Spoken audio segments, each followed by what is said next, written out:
गरीब व्यक्ति एक गिलास चाय भरकर, उसका सवेरे गुड मॉर्निंग ही ऐसा होता है, एक गिलास चाय और बेहतरीन 2 पराठे, वो भी घी में और मक्खन में तरबतर। हरियाणा पंजाब के हों तो मक्खन ही मक्खन में तरबतर। गरीब व्यक्ति एक गिलास चाय भरकर, उसमें भी शक्कर जोरदार, कम शक्कर मक्कर नहीं होना चाहिए हो, और जोरदार बना के, और अदरक और इलायची और लौंग सब कूट कुटा के डाल के गिलास भर के चाय सवेरे की पिए, दोपहर की पिए, 4 बजे फिर पिए, मेहमान आ जाए तो और निपटा दे, और रात को भी सोते सोते और कोई का कह दे कि बच्ची है पियोगे क्या, हाँ पी ले, और कहीं का पैसे वाले से कह दो हम तो लेमन टी पिए, हम तो लेमन, क्यों, शुगर। अब उससे पूछो तू कमा किसके लिए रहा, ये शुगर हुई कैसे, केवल कमाने के चक्कर में। ये बीपी हुआ कैसे, केवल कमाने के चक्कर में। कमाने में दिन भर रात भर रात की नींद चली गई, दिन का चैन चले गया। कमाना कमाना कमाना कमाना जोड़ने में ना रोटी भा रही है, ना नींद आ रही है, ना प्रेम से खा सक रहा है, ना समय पर, समय है भोजन करने का 10 बजे 11 बजे, तो भोजन कर रहा 2 बजे। इतनी देर जो भूखा रहा है, गैप बना है, इससे शुगर गड़बड़ हो गई, इससे बीपी गड़बड़ हो गया, क्योंकि कमाने में इतना तत्पर हो गया कि तू अपने आप को भूल गया।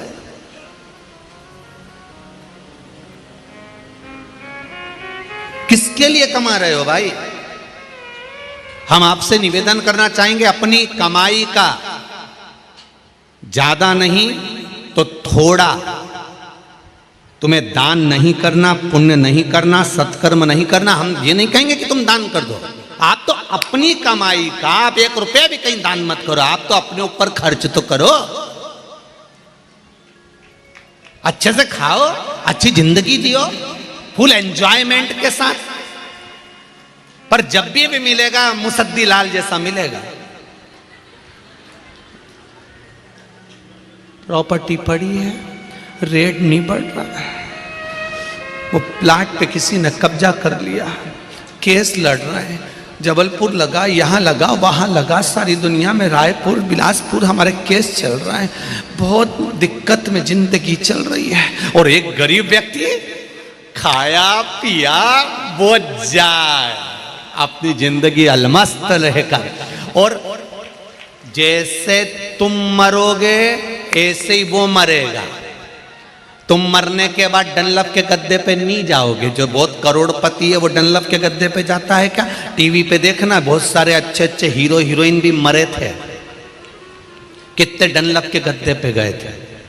सजा के अगर गाड़ी में ले भी गए, आखिरी में लकड़ी पर, चिता पर सब उतार कर सुला दिया।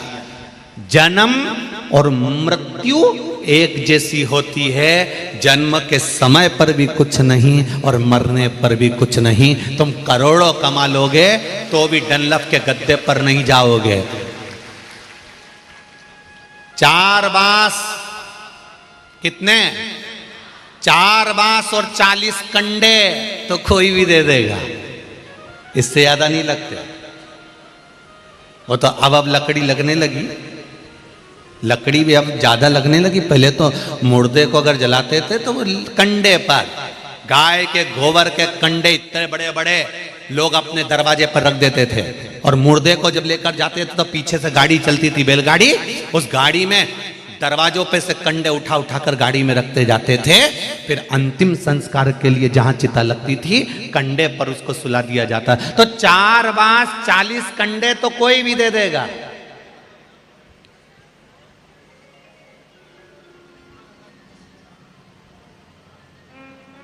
अभी कोरोना में मरे उनको कौन देने आया था? कौन सा रिश्तेदार गया था? कौन सा बेटा बेटी गए? कौन से कुटुंब वाले गए? कौन से रिश्तेदार गए?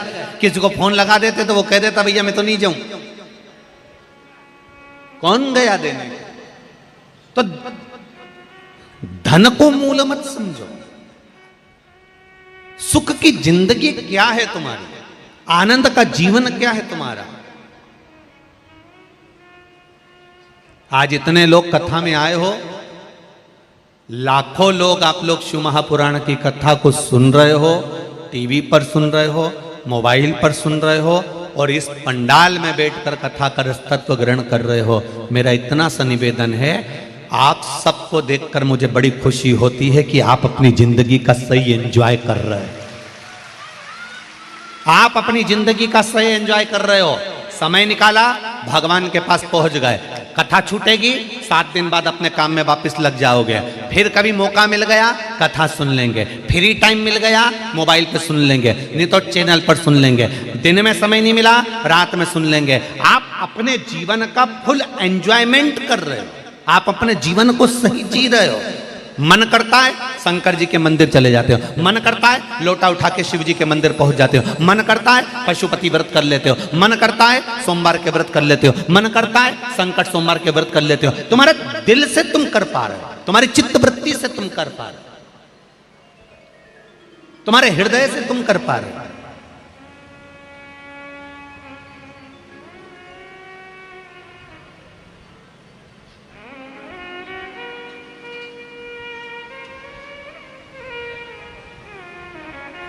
सीता जी से रावण ने पूछा था, 4 बार माता सीता से रावण ने पूछा, सीते, हे सीते, मेरी नगरी में कमी क्या है? सोने का राजमहल है, सोने के पर्णकोटे हैं, खाने के लिए तेरे लिए तू बोल किस चीज की कमी है, मैं सब लाके रख देता हूं तेरे आगे। बोल सीते, क्या चाहिए तुझको?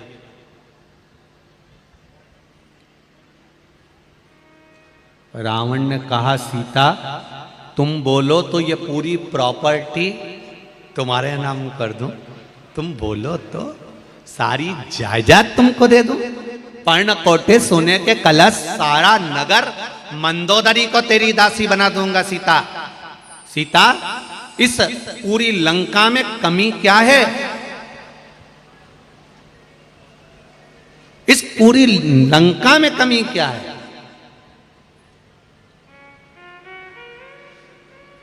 सीता जी कहती हैं, यहां एक कमी है। क्या? यहां मेरा राम नहीं है। इस पूरी लंका में एक कमी है, यहां मेरा राम नहीं है। शिव महापुराण की कथा कहती है, इस पूरी लंका में ये शरीर लंका से कम नहीं है। जैसे लंका जली थी ऐसे ये भी जलेगा। सीता जी कह रही है, इस पूरी लंका में एक कमी है कि राम नहीं है। इस पूरे शरीर में अगर राम नहीं है, शिव नहीं है, कृष्ण नहीं है, तो ये लंका किसी काम की नहीं है, आग लग जाए तो। किस काम की ये लंका? इसका महत्व क्या है? ना राम नाम लीनो तूने भरी जवानी में, तू डूब के मर जा रे चुल्लू भर पानी में। कभी कभी सोचने में आता है, इतने से चुल्लू के पानी में इतना बड़ा मनुष्य डूब के मरेगा कैसे रे? है? इसको तो अच्छा बढ़िया तालाब चाहिए, तब जाके तो डूबेगा, या कुएं में पानी चाहिए तब डूबेगा। पर कहावत लिखने वालों ने लिख दिया, तू डूब के मर जा रे चुल्लू भर पानी। अरे तू तो चुप रहे दीनानाथ, तुम गावरी जी जियो, जरा डूब के मर जा रे। हाँ अब ठीक है। अब उसमें लिखा कि चुल्लू भर पानी में डूब के मर जा। इतना बड़ा मनुष्य चुल्लू भर पानी में कब डूब के मरेगा? तो कहा, जो भगवान का भजन नहीं करता, जो मनुष्य शरीर पाने के बाद भी भगवान की भक्ति नहीं करता, जो मनुष्य शरीर पाने के बाद भी भगवान के द्वार नहीं जाता, जो मनुष्य शरीर पाने के बाद भी राम और कृष्ण नाम नहीं गाता, जो मनुष्य शरीर पाने के बाद भी शंकर को एक लोटा जल नहीं चढ़ाता, जो मनुष्य देह पाने के बाद भी कभी सत्संग नहीं करता, मनुष्य मनुष्य नहीं होता। वो कीड़ा होता है और कीड़ा चुल्लू भर पानी में डूब के मर सकता है। उसका अगला जन्म कीड़े का होता है। अच्छा, कीड़े भी वैरायटी के होते हैं, ऐसा नहीं है कि कीड़ों में भी क्वालिटी नहीं होती, होती है। कुत्ता मर गया, उसके पास बदबू आ रही है, तुम लोग मुंह पे कपड़ा बांध के जाना और एक डंडी से हिला के देखना, वहां छोटे छोटे कीड़े पड़े होंगे। ये कौन से कीड़े हैं? कौन से कीड़े हैं? जिन्होंने कभी भगवान का नाम नहीं लिया और 24 घंटे भगवान की निंदा में लगे रहे, तो मरे हुए कुत्ते के पास में जो कीड़ा पैदा होता है ये उस क्वालिटी का। अब एक चूहे के पास, तुम्हारे यहां कभी चूहा मरा हो? मरा? मरा ना? और सड़ गया और बहुत भयंकर हाल हो गए, और उसके पास में एक सफेद कलर की इल्ली हो जाती है। देखिए,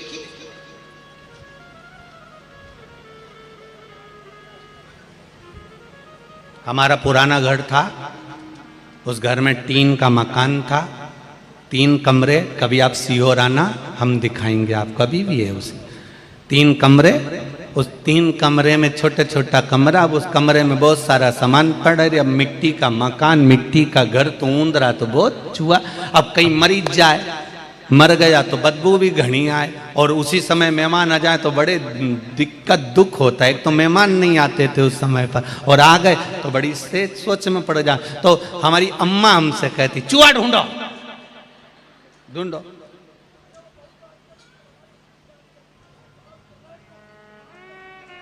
अब वो चूहा,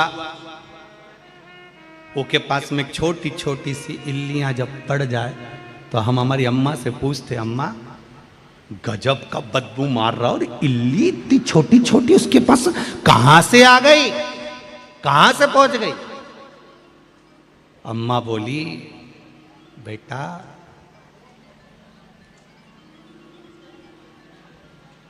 किसी का पैसा कोई ले लेता है ना और चुकाता नहीं है, जब वो मर जाता है ना, चूहा पैसा खा के मर गया, तब जिसका भी पैसा रहता है ना, वो ऐसा इल्ली बन के उसको नोच नोच के खाता है, उसको निकाल निकाल कर खाता।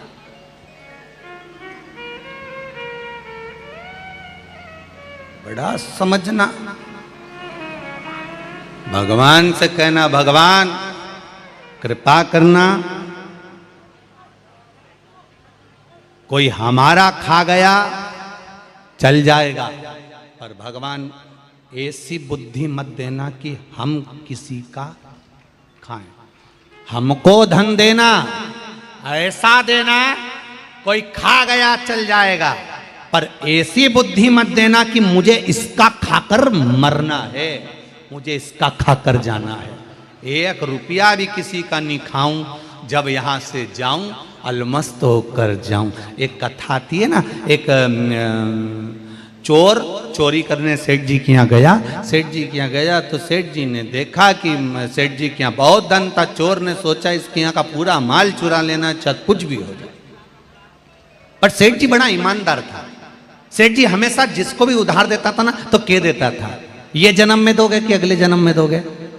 अब जो चतुर होता था वो कहता था हम इसी जन्म में देंगे। जिसकी खाने की नियत होती थी वो कह देता था हम, अरे बोलो तो अगले जन्म में देंगे।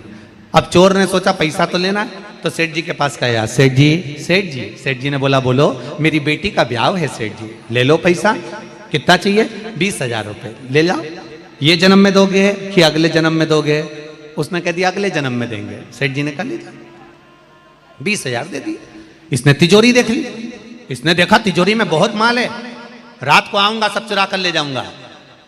आया, जहां पर भैंस बनती थी उस भैंस के तबेले में जाकर छुप गया। सेठ जी को जाने का इंतजार करने लगा, ये जाएं और मैं धन चुराऊं। सेठ जी जाएं और मैं धन चुराऊं। रात बहुत हो गई, सेठ जी जाने लगे। इतनी देर में भैंस आपस में बात करने लगी। एक भैंस ने दूसरी भैंस से कहा, री जी तो कितने साल से दूध दे रही है यहाँ पे?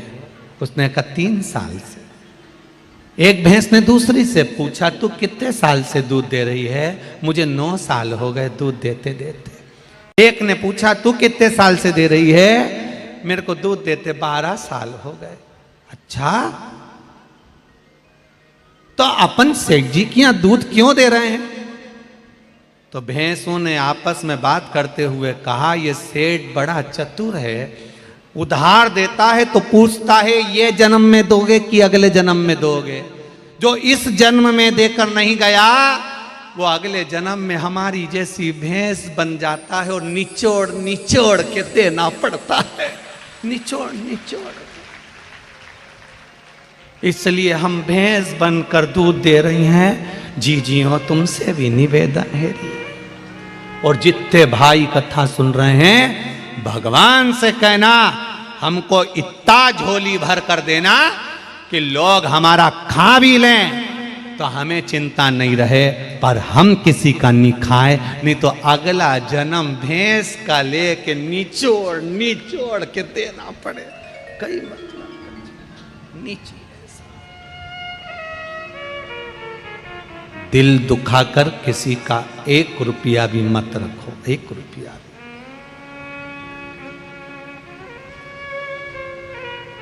सुखी नहीं हो सकते, आनंद की लहर नहीं आ सकती, खुश नहीं हो सकते। जितनी मस्ती की जिंदगी आज जी रहे हो ना, ऐसी जिंदगी नहीं जी सकते। बहुत प्रसन्नता का जीवन है अपना।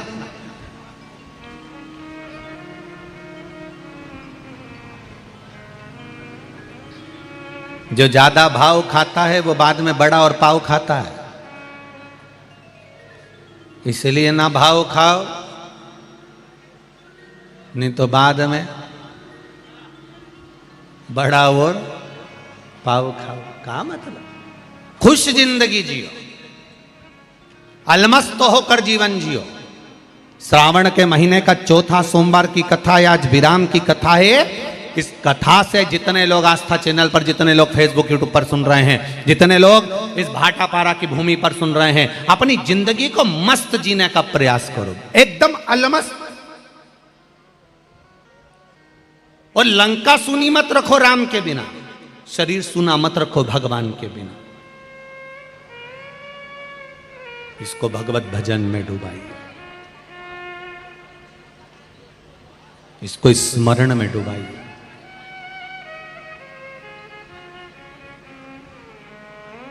एक पत्र आया है, उस पत्र में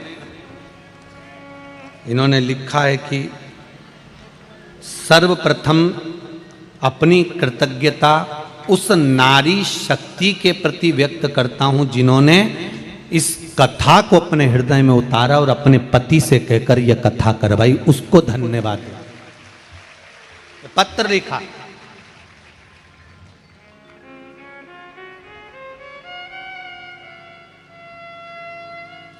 एलईडी बंद पड़ी है, एलईडी चालू करिए। कृतज्ञता। हमने कल भी कहा था, परसों भी कहा था कि बहुत बहुत साधु बात है शर्मा परिवार की बहुओं को, जिनके मन में इतना सुंदर भाव आया और उन्होंने इस कथा को अपने जीवन में आनंद के लिए करवाया। आप भी भोलेनाथ जी से कहकर जाना, श्रावण का सोमवार है आज 4था, भगवान से प्रार्थना कर कर जाना, बाबा खुशियों से ऐसी झोली भर देना, ऐसी संपदा देना, ऐसा धन देना कि जिंदगी में एक बार हम भी शिव महापुराण की कथा जरूर करवाएं, ऐसी कृपा कर दे। भगवान से कहकर जाना।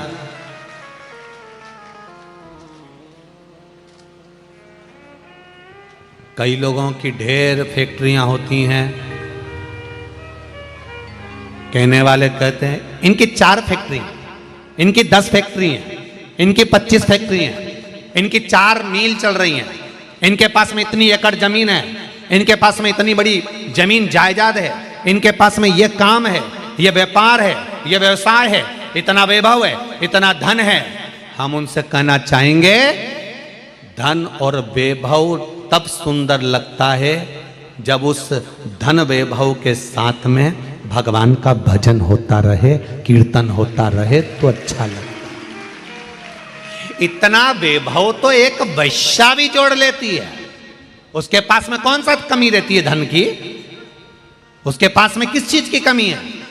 वो चुटकी बजाए तो उसके जितने भी चाहने वाले हैं दौड़ कर आकर बोल दे कि इसको मार दो तो उसको मार दे। वो चुटकी बजाए, अटैचियां भर भर कर लोग धन लेकर जाए। वेश्या के पास में किस चीज की कमी है? वो अपनी सुंदरता का जलवा फैलाए तो धन एकत्रित हो जाए। तो तुम्हारी फैक्ट्री, तुम्हारी जायदाद, तुम्हारी संपदा, तुम्हारी दौलत, तुम्हारी जमीन जायदाद, तुम्हारी फैक्ट्रियां शोभावान जब तक नहीं है, जब तक कि उसमें भजन नहीं है। उसकी शोभा तब होगी जब आप अपनी जिंदगी का कुछ समय परमात्मा को देना प्रारंभ करोगे, एक लोटा जल चढ़ाना प्रारंभ करोगे, भगवत भजन चालू करोगे। एलईडी चालू करिए, पीछे की एलईडी चालू नहीं है। हो रही है। शंकर कृपा कर, शिव तत्व की ओर चलिए, थोड़ा भजन की ओर चलिए, थोड़ा कीर्तन की ओर चलिए, थोड़ा मंत्र जाप की ओर चलिए। कुछ नहीं बनता तो अपने हृदय से या तो पंचाक्षर नमः शिवाय, षडाक्षर ओम नमः शिवाय, या फिर श्री शिवाय नमस्तुभ्यम मंत्र का जाप करो। दिल से स्मरण करो, उसको दिल से रिझाओ, दिल से पूछो, उसको देगा। अपने जीवन को खुश होकर जी। तारकासुर को मारना है, उसका कर्म उसने करा है, अपना कर्म अपने को करना है। मां शंकर भगवान उसके हृदय में बैठे हैं, हम उसको मारेंगे तो श्रेष्ठ होगा। माता पार्वती जी ने कहा, संसार में जितने मनुष्य जन्म लेते हैं, संसार में जो जन्म लेता है, मृत्यु लोक में जिसका जन्म हुआ है, माता के गर्भ से जो पैदा हुआ है, उसके साथ शंकर भगवान जन्म के समय से लेकर मृत्यु के समय तक हर पल, हर घड़ी, हर क्षण रहते हैं। केवल भजन के माध्यम से हम उसको प्रकट कर लेते हैं। भजन के माध्यम से हम उसको प्रकट कर लेते हैं। भजन के माध्यम से हम उसको सामने ले आते हैं।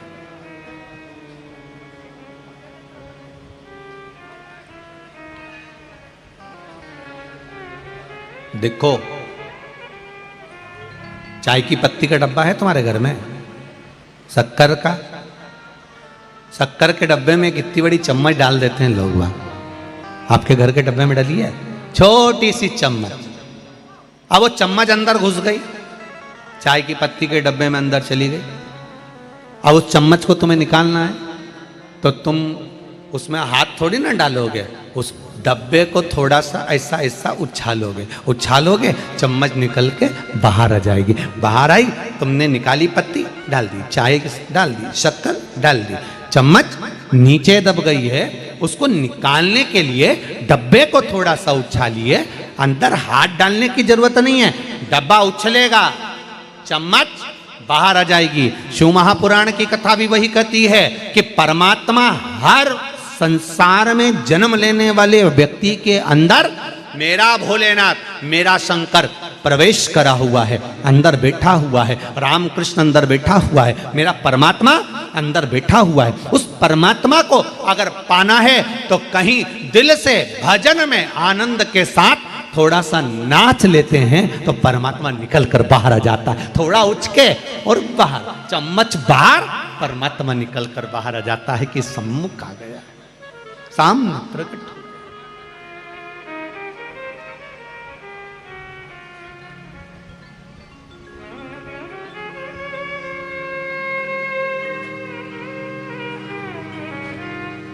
बड़ी मुश्किल से वो हमको प्राप्त होता है।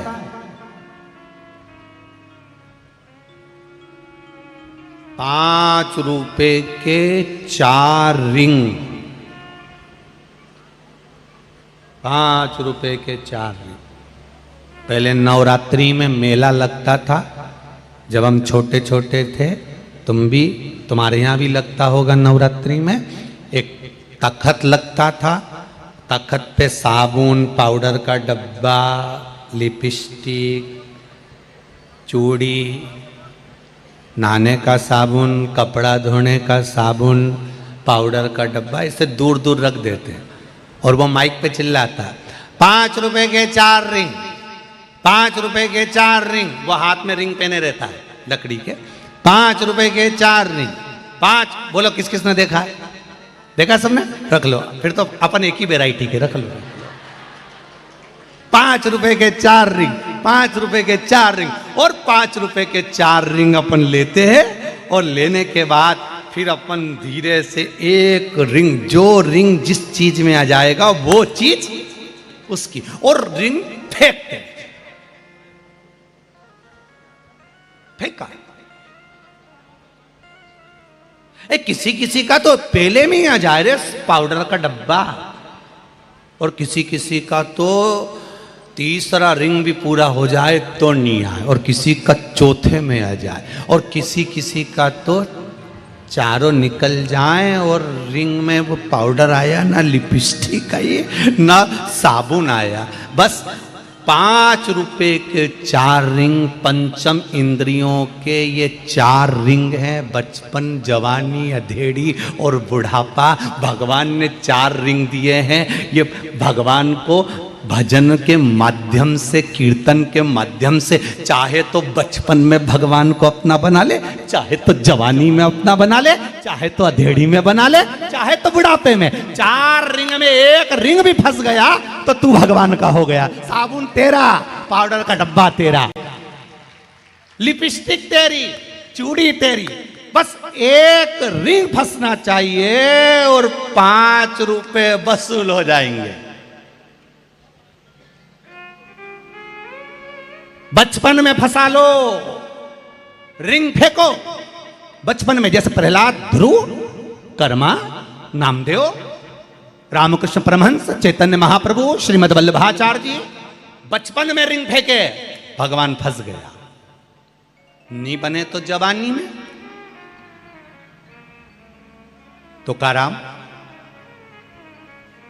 नरसिंह मेहता, जवानी में रिंग फेंको, तब भी नहीं आया। अधेड़ी में मुक्ताबाई, कर्माबाई,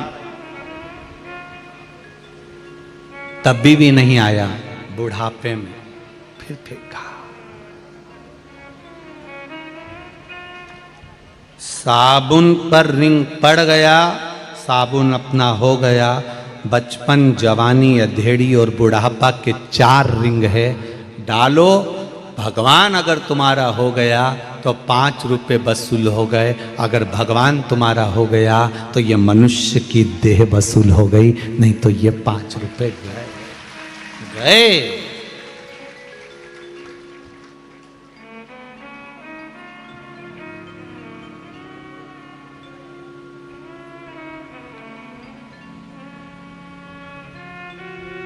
वो तो कहीं कहीं का रिंग वाले से भिड़ लेता है। एक काका 5 की जगह 6 दे देना, 4 की जगह 1 और दे देना, 5। काका 1 और दे देना।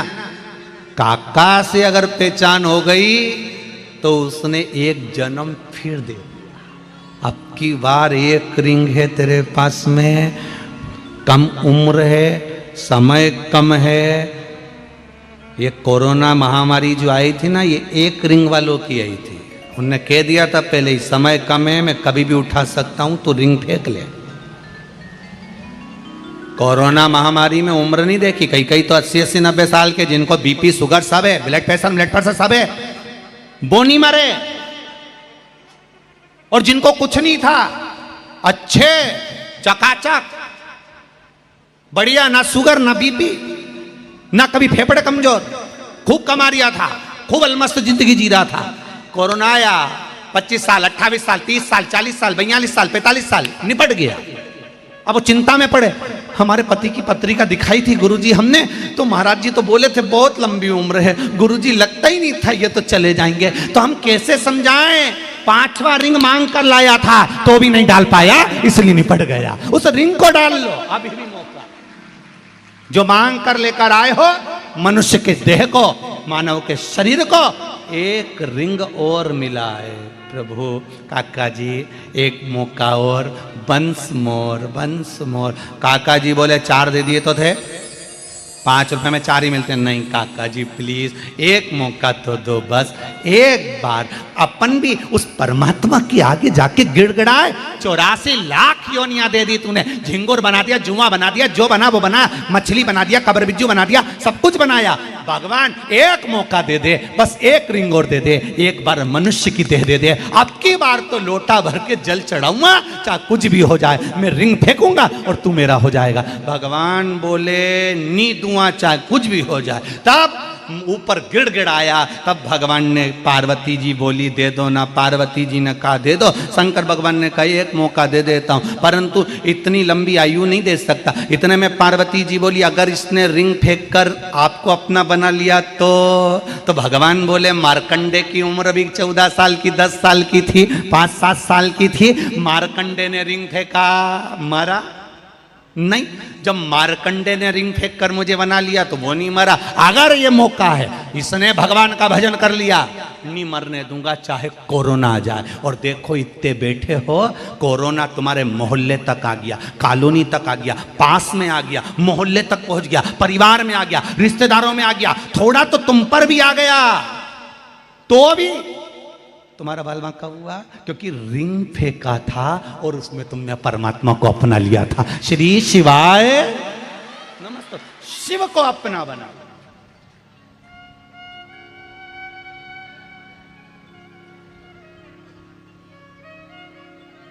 वो कहे अब तो मिला है फिर ना मिलेगा, कभी नहीं कभी नहीं। मानव दे अनमोल रे, माटी में ना रोए। अब तो मिला है फिर न मिलेगा, कभी नहीं कभी नहीं। ये मिल गया, फिर मिला ना मिला।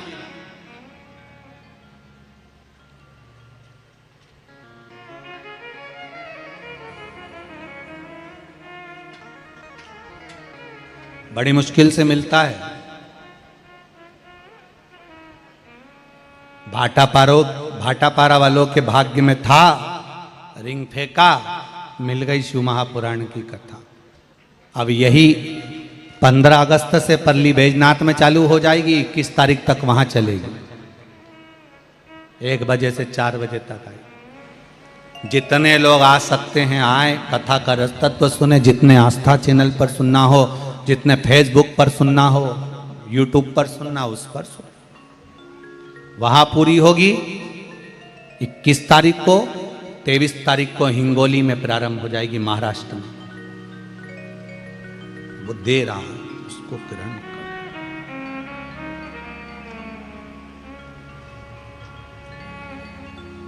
कल एक व्यक्ति ने प्रश्न किया था, गुरुजी आपकी कथा टीवी पर रोज आती है, 8-8 दिन, 15-15 दिन छोड़कर, 4-4, 6-6 दिन छोड़कर आ जाती है, उसका कारण क्या है? हमने कहा हमको सीहोर जाना है, एक ट्रेन छूट गई, दूसरी ट्रेन का इंतजार कर रहे हैं। दूसरी ट्रेन छूट जाए तो तीसरी का इंतजार करना, तीसरी छूट जाए तो चौथी का इंतजार करना, चौथी छूट जाए तो 5वीं का इंतजार करना। किसी ट्रेन में बैठकर सीहोर पहुंच जाएंगे। उसी तरह एक कथा में मन नहीं लग पाया, ट्रेन छूट गई, दूसरी कथा आ रही है उसमें बैठ जाओ, दूसरी में नहीं बैठ पाए तीसरी में बैठ जाओ, तीसरी में नहीं बैठ पाए चौथी में बैठ जाओ। बैठोगे, चित्त लगाओगे, दिल परमात्मा से लगाओगे तो मंजिल तक पहुंच जाओगे, ये निश्चित है। उसके पास पहुंचने का साधन एक ही है, सत्संग, भजन, कीर्तन, स्मरण, मंत्र जाप।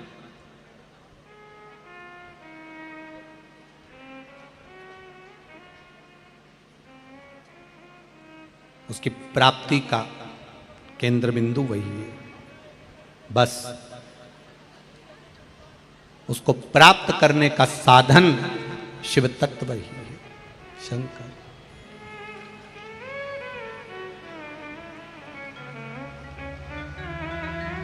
हे शंभु, हे शंकर, हे दयालु, हे उदार।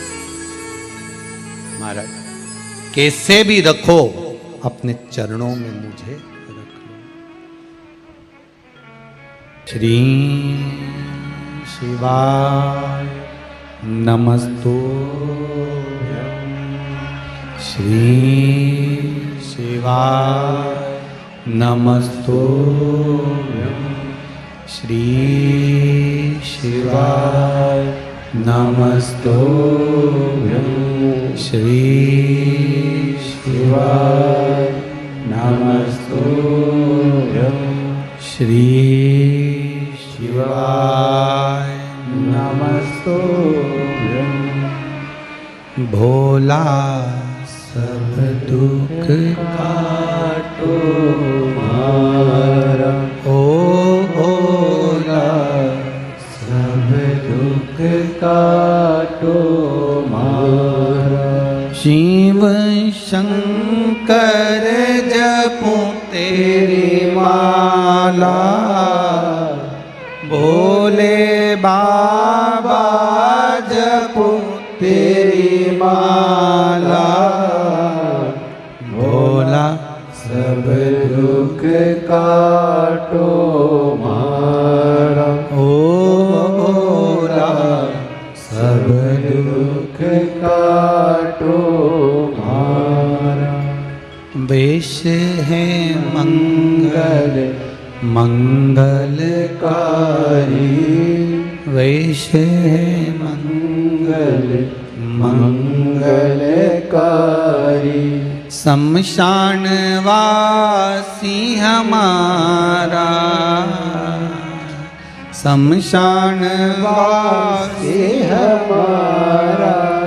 ओ भोला सब दुख काटो मारा, ओ भोला सब दुख काटो मारा। भगवान शिव की कथा कहती है, उसको दिल से कहो, बनाने का प्रयास अपना करो। पार्वती मैया ने कहा, सुनो कार्तिकेय, इस तारकासुर का संहार, संसार में जितने मानव जलचर थलचर वायुचर जीव जो जन्म लेते हैं, सबके भीतर भगवान होता है।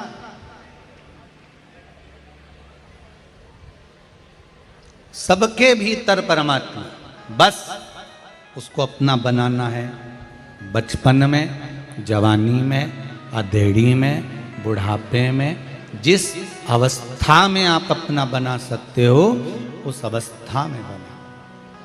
बचपन खेल में खोया, जवानी नींद भर सोया, बुढ़ापा देख कर रोया, सिराने मौत हंसती है। अवस्था कोई सी भी हो, बचपन हो, जवानी हो, अधेड़ी हो, बुढ़ापा हो, जिस अवस्था में हो उस अवस्था में परमात्मा को अपना बनाने का प्रयास करो। उस अवस्था में अपना बनाओ। कोई जरूरी नहीं है कि भगवान को पाने के लिए तुम्हें वस्त्र कोई अच्छे पहनना पड़ेंगे या कोई कलर में पहनना पड़ेंगे। भगवान को पाने के लिए कपड़ा बदलने की जरूरत नहीं पड़ती। देव अधिदेव महादेव को पाने के लिए मात्र कलेजा बदलने की जरूरत होती है, कपड़ा नहीं बदला जाता। जिस दिन दिल बदल गया, मन बदल गया, चित्त बदल गया, परमात्मा मिल जाता।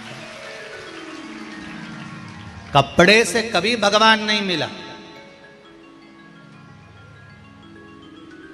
कपड़ा तो वो रावण ने भी बदला था, साधु का वेश बनाकर सीता को हर लिया था। मन बदल पाया था? नहीं। अगर मन बदल गया होता तो कपड़ा बदलने की जरूरत नहीं पड़ती।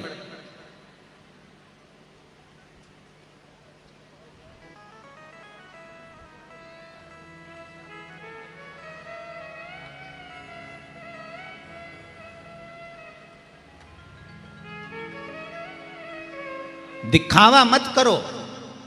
परमात्मा को पाने के लिए दिखावे की जरूरत नहीं पड़ती। उसको दिखावा नहीं चाहिए। हमसे भी लोग कहते हैं संत जैसा भाव रहना चाहिए,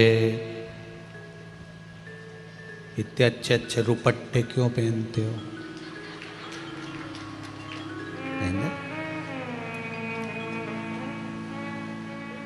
साधु सन्यासी जैसे रहना चाहिए, खड़ाऊ पहनना चाहिए, चप्पल पहनते हो।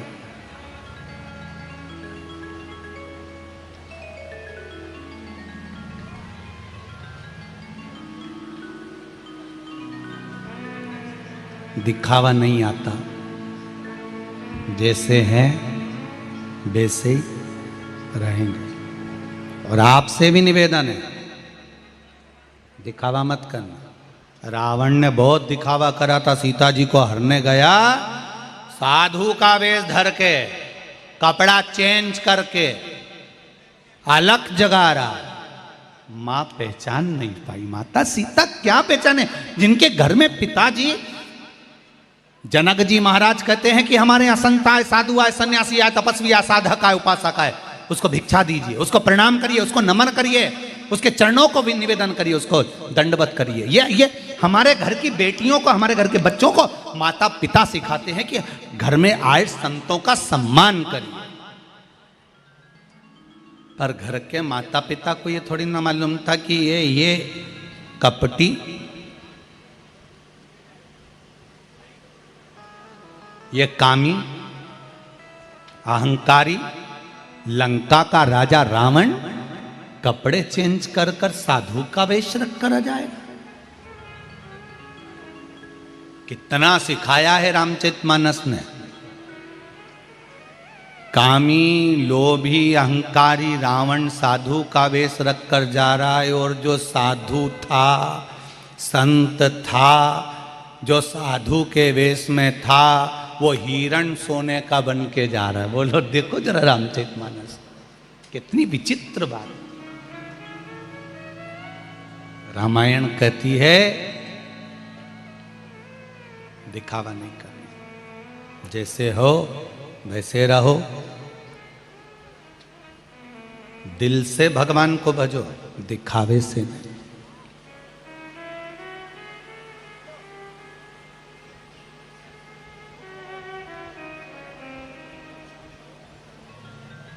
दिखावे से परमात्मा कभी नहीं मिला।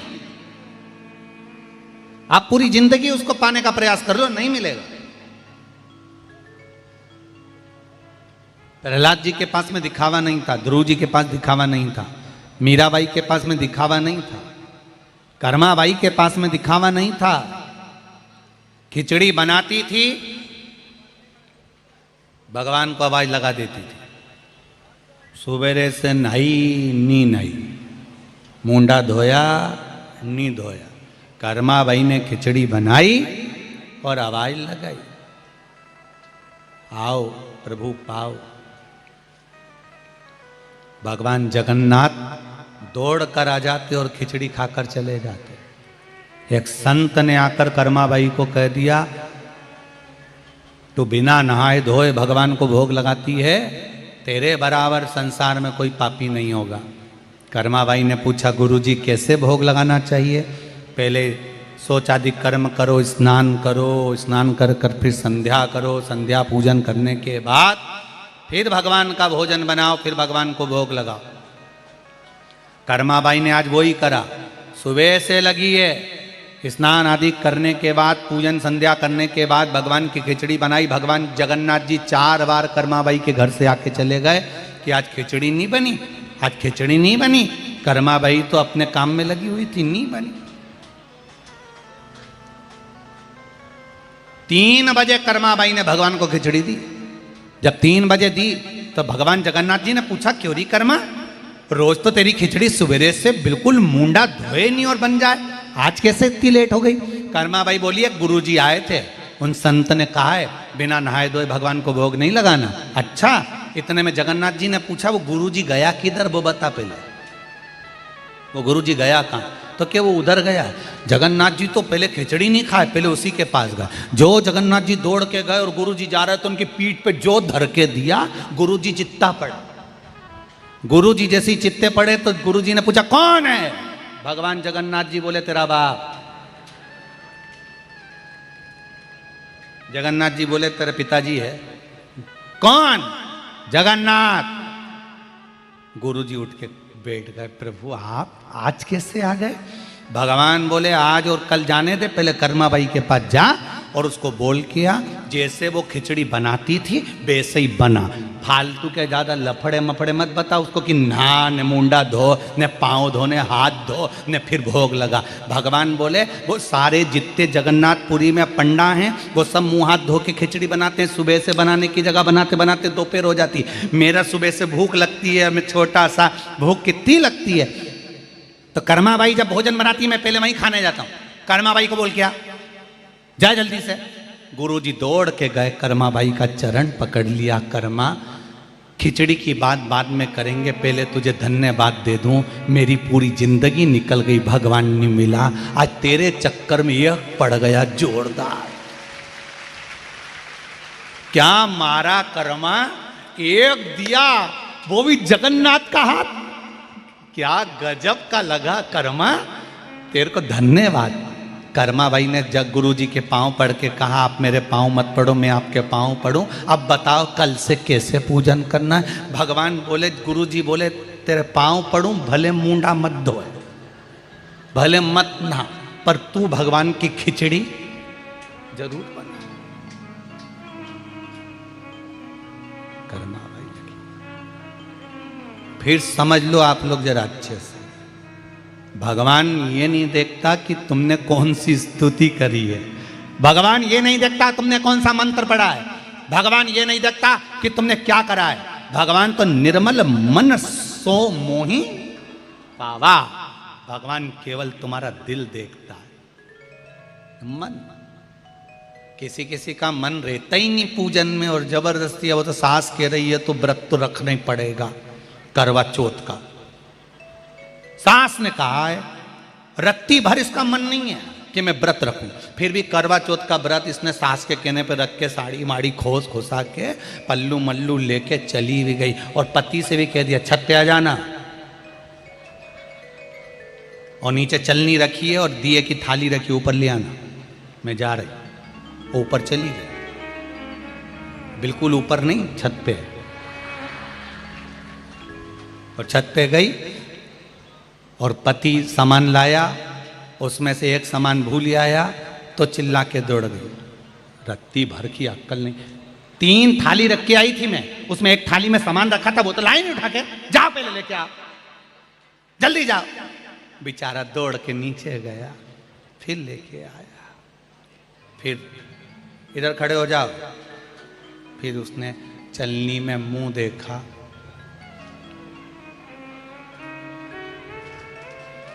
फिर इसके पांव पड़े, इसने इसके पांव पड़े, पति ने चंद्र देवता के पांव पड़े, इसको परमानेंट ऐसी क्यों नहीं कर देता, फिक्स जैसी है इसको ऐसी बना देना तू परमानेंट। जब भी बोलती है, हम लेके आए थे जब शादी करने गए थे, सारे रिश्तेदारों ने कहा था फोटो देखो बिल्कुल सीधी है, एकदम सीधी, बिल्कुल नहीं बोलती, इतनी बढ़िया है, इतनी बढ़िया है। गुरुजी को भी फोटो दिखाया था, गुरुजी ने देखते से कहा था अच्छी रहेगी, ग्रह अच्छा है। गुरुजी ने कहा था ग्रह अच्छा है, गुरुजी ने ये थोड़ी ना कहा था कि गला अच्छा है। गुरुजी को ही नहीं मालूम था कि इतना जोरदार गला लेके पैदा हुई है। दादा सोए जा घर में, पांव पसारे बा घर में, यहां से चिल्लाती है तो उस घर में आवाज जाती है। सवेरे 6 बजे बहुओं की आवाज आप प्रत्येक घर में सुन सकते हो, 7 बजे उठ जा। बेचारा छोरा सुबह से उठता है, मुंडा मुंडा नहा लिया, वो बेचारा नहा के आया, कपड़े पहन ले, ऐसी हल्ला है जैसे बिजली कड़क रही हो।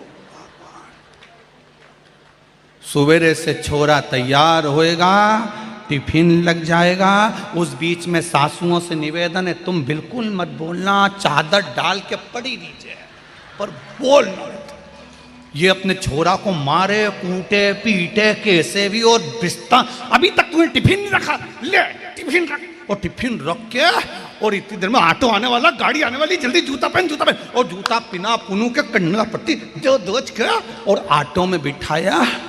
तब अंदर आई, कमरा में जाके 2 मिनट से फिर लेट।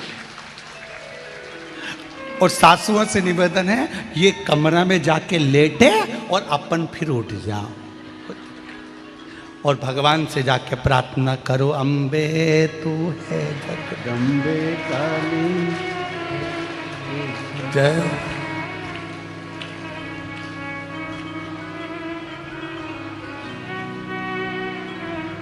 तेरे घर के बच्चों पे भीड़ पड़ गई भारी, मां बड़ी कृपा।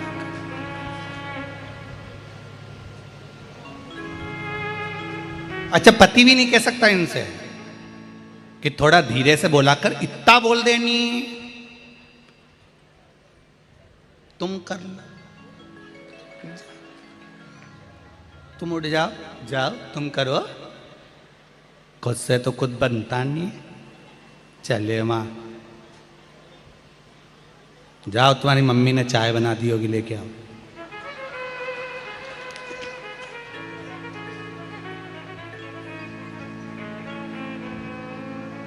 हे भगवान, क्या बोलूं।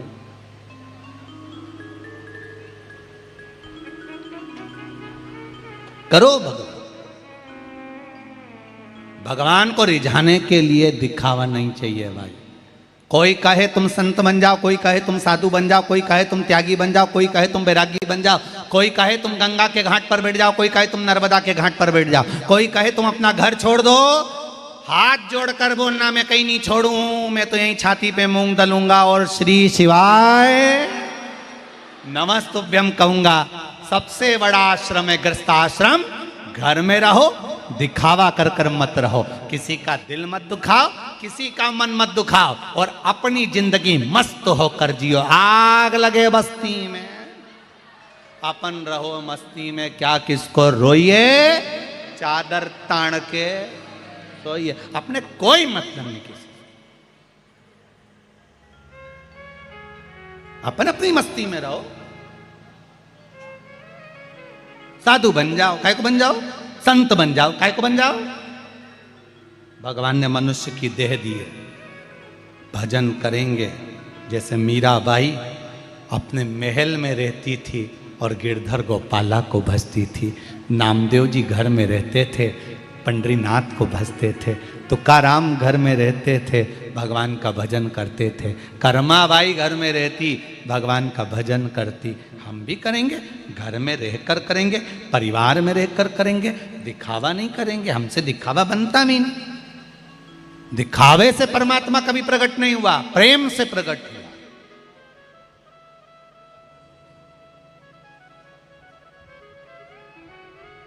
तारकासुर को मार दे कार्तिकेय, वो उसके कर्म का भोग है। परमात्मा सबके भीतर है, उसको प्रकट करना है, उसको प्रकट करना है। जब कार्तिकेय जी ने तारकासुर का संहार करा, तारकासुर का संहार करा तो तारकासुर के 3 बेटे तारकाक्ष, विदुम्माली और कमलाक्ष, इन तीनों ने तप करा, वर मांगा। भगवान शंकर पशुपति नाथ बने और इन तीनों का संहार किया। पशुपति व्रत का वर्णन शिव महापुराण के अंतर्गत आता है। पशुपात्य अस्त्र का वर्णन शिव महापुराण के अंतर्गत आता है। पशुपति व्रत का विधान शिव महापुराण के अंतर्गत आता है।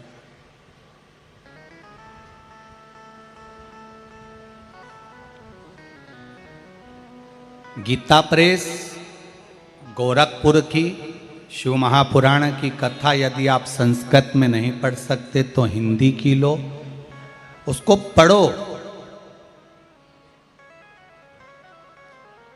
उसको पढ़िए। हमसे अगर कोई लोग कहते हैं कि ये आप बोलते हैं कहाँ लिखा है, हम पूरी गीता प्रेस गोरखपुर की शिव महापुराण की कथा एक आसन लगा के उनको बिठा देते हैं, इसको पूरा पढ़ ले, एक एक अक्षर पढ़ना और हम पूछेंगे वहां से जवाब देना, फिर हम बताएंगे कि हमने जो बोला कहाँ से बोला। पढ़ो, भले 4 दिन लग जाए, 5 दिन लग जाए, 10 दिन लग जाए, एक जगह बैठ के एक एक शब्द पढ़ना, आपको मिल जाएगा कि पशुपति व्रत कहाँ लिखा है, श्री शिवाय नमस्तुभ्यम कहाँ लिखा है, शिवरात्रि का पूजन विधान कहाँ लिखा है, शंकर का स्मरण कहाँ लिखा है, काली मिर्च विधान कहाँ लिखा है, काली तिल कब चढ़ाना है, मक्खन का शिवलिंग का विधान कहाँ है, दही का कैसा वर्णन, दूध का वर्णन, दुर्वा का वर्णन, बेलपत्र का वर्णन, शमी पत्र का वर्णन, आंख का पुष्प का वर्णन, मूंग का वर्णन, अरहर का वर्णन, एक एक चीज शिव महापुराण में लिखी, आप पढ़ो। जो प्रश्न करते हैं उनको कहते हैं पहले धीरे से यहां बैठो और पूरा 7 दिन 8 दिन 6 दिन 5 दिन जितना दिन लग रहा पढ़ो, एक एक शब्द पढ़ो। गीता प्रेस गोरखपुर की शिव महापुराण भले हिंदी के लिए कराओ पर पढ़ो, उसमें एक एक शब्द मिलेगा। कहा भगवान शिव ने पशुपतिनाथ बनकर तारकाक्ष, विदुमाली और कमलक्ष की को मारा। शिव जी का नाम पशुपतिनाथ पड़ गया। पशुपति व्रत पहले छुपा हुआ था, शिव महापुराण के माध्यम से आप सब ने करना प्रारंभ करा। कई लोग आज भी पशुपति व्रत के विधान को हमारी आवाज में लेकर भी चेंज कर कर बोल रहे हैं। कई लोग उस पशुपति व्रत के विधान को बदल दे रहे हैं अपने माध्यम से, अपनी भाव प्रकट कर कर। पर पशुपति व्रत का जो नियम है वो एक ही नियम है जो शिव महापुराण के अंतर्गत है। सुबह पूजा की थाली लगाई है, 5 व्रतों का विधान है, छठा व्रत का विधान नहीं। कितने व्रत? 5। सुबह पूजन की थाली लगाई है, पूजा की थाली अभिषेक का सामान सब लेकर आप मंदिर में जाइए, शिव मंदिर में जाकर बाबा का जल अभिषेक पूजन करिए जिस हिसाब से आप करते आए हो। पूजन की थाली में सामान उतना रखना जो शाम को भी आपके साथ चला जाए, अलग से नहीं रखना पड़े। अलग से केवल शाम को दिए रखो, जल रख लो थोड़ा सा, और बाकी का जो मिष्ठान आप तैयार करोगे बस वो, बाकी का चंदन अबीर गुलाल ये सब सुबह की थाली का रखिए, थोड़ा फल जो भी रखना। सुबह पूजन करो बाबा का, निवेदन करो, घर आ जाओ, थाली को ढक कर रख दीजिए। शाम को जब जाओ कोई प्रसाद उतना ही बनाओ जितना भगवान के लिए बना रही हो। ये नहीं कि खीर ज़्यादा बना ली तो आधी हम यहाँ ले जाएं और आधी घर के लिए छोड़ दें, नहीं, उतना ही बनाओ जितना भगवान के लिए जाएगा, जिसमें से 3 हिस्से होंगे। एक पात्र में भरकर ले जाओ, दोने ले जाओ, कटोरी ले जाओ, प्लेट ले जाओ, जो तुम्हारी मर्जी पड़े, कागज ले जाओ, जो तुम्हारा मन पड़े वो ले जाओ। 6 दिए लेकर जाओ, बाबा के मंदिर में जाकर पूजन अर्चना करो। शाम को अभिषेक नहीं करना है, केवल छींटा देना है। थोड़ा सा जल जो बचा हुआ है उसमें से थोड़ा थोड़ा छींटा देकर, जल का थोड़ा सा छींटा देकर पूजन आदि कर कर, जैसी पूजन सुबह करी वैसे ही भाव से पूजन करो। 5 दिए थाली में से नीचे रख दो, छठवा दिया भी नीचे उतार दो थाली में से। 5 दिए लगाना जब प्रसाद के 3 हिस्से पूरे कर दो, प्रसाद के 3 हिस्से रख दो नीचे, फिर दिए लगा दो 5। एक दिया उठाकर जिसको जलाया नहीं है वापिस अपनी थाली में रख लो। 5 दिए प्रज्वलित कर कर बाबा को निवेदन कर दो, बाबा आज मेरा पहला पशुपति व्रत है, इसको स्वीकार करना। दिल से बाबा इस कार्य के लिए मैंने करा है, इसको स्वीकार कर लेना। बहुत सुना बाबा पशुपति व्रत में कर रही हूँ, मैं भी पूर्व में ना जाने कितनी योनियाँ ली होंगी, कौन सा मैंने बेकार कर्म करा होगा, जो आज मुझे दुख भोगना पड़ रहा, इस दुख को आप मिटा सकते हो, क्योंकि आपका नाम पशुपति नाथ है। आप इसको मिटाइए, विनय करो, बाबा से विनती करो। एक दिया, एक प्रसाद का हिस्सा थाली में लेकर आ जाओ, बाबा को निवेदन कर कर, बाकी का वहाँ छोड़कर एक दिया एक प्रसाद का हिस्सा लेकर आ जाए। एक दिया एक प्रसाद का हिस्सा लाए, घर के अंदर प्रवेश करते समय सीधे हाथ की ओर बैठकर अपने घर की ओर मुख कर कर सीधे हाथ की ओर उस दिए को घर के बाहर प्रज्वलित कर दो। भगवान से विनती करो, भोलेनाथ आप मेरे घर में प्रवेश कर कर मेरा कार्य सिद्ध करें। बाबा को निवेदन कर कर अंदर जाइए। भोजन करने से पहले जो मीठा है, एक हिस्सा प्रसाद का है, उसको खा लीजिए। उस हिस्से में से किसी को नहीं देना, चाहे घर में बच्चे हों चाहे बड़े हों, उस प्रसाद का हिस्सा केवल तुमको खाना। पहले प्रसाद खाइए, उसके बाद में फिर भोजन करिए। एक समय फलाहार कर सकते हो, दूसरे समय भोजन कर सकते हो। इसमें जरूरी नहीं कि आपको मीठा ही खाना है। शाम का जो प्रसाद बनेगा वो मीठे का ही भोग लगेगा। सवेरे आप आराम से नमकीन का भी फलाहार कर सकते हो, मीठे का भी फलाहार कर सकते हो। फलाहार के लिए कोई मना नहीं है, फलाहार आप कैसा भी कर सकते हो। पर भोजन जब करोगे, अन्न जब खाओगे, जब पहले भगवान का प्रसाद पा लो। 4 पशुपति व्रत पूर्ण हो, बीच में अगर कहीं रजस्वला धर्म आ गया, आपको पूजन नहीं करना है, घर में कोई सूतक सावड़ आ गया या कोई व्रत फंस गया, एकादशी आ गई या कोई व्रत आ गया, तीज आ गई, चतुर्थी आ गई, जिसका आप व्रत करते हुए आए हो, तो पशुपति व्रत उस दिन मत करो, फिर अगले सोमवार कर लेना। 3 हो गए, एक रह गया बीच का, उसको अगले में करो, वो चौथे में गिनती में आ जाएगा। 5वां छूट गया, कोई बात नहीं, 1 महीने बाद तो होगा, 8 दिन बाद तो होगा, 15 दिन बाद तो होगा, फिर उसको गिन लो, 5वां हो जाएगा।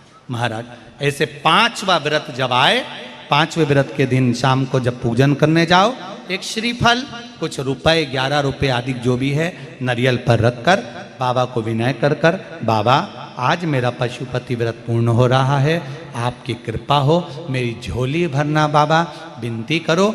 और वो श्रीफल रुपया रखकर 5 दिए लगाकर, 1 दिया वापिस लेकर, 1 हिस्सा प्रसाद का लाकर देहली पर अपने वही दिया लगाकर अंदर प्रवेश कर कर भोजन ग्रहण करो। बाबा को निवेदन कर लो।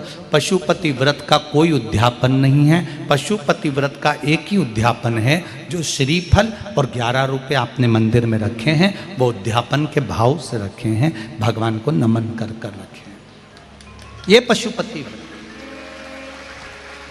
अब दुनिया के लोग इसको पशुपति व्रत को कहीं इतनी बत्ती लगा दो, तो इतनी बत्ती का दिया लगाओ, तो ऐसा करो, तो गलत। उसका नियम जो है वो एक ही है, उस नियम के अलावा कोई नहीं। आप प्रेम से करो, स्नेह से करो, उसको दिल से रिझाओ, मन से रिझाओ। शंभो शरणे पड़ी मांगू घड़ी रे घड़ी, दुख काटो दया करी निदर्शन आप दिल से उसका स्मरण। ये पशुपति व्रत है। एक व्रत करने के बाद अगला जब व्रत करो तो थोड़ा रुक कर करना, एक साथ लगे लगाए व्रत ना करिएगा, थोड़ा रुक कर करिए। इंतजार करो 3 महीने का कि बाबा मेरी ऊपर कृपा जरूर करेगा। दिल से करा है तो वो दिल से देगा, झोली भर कर देगा, ये निश्चित है। उसका व्रत फल देता है।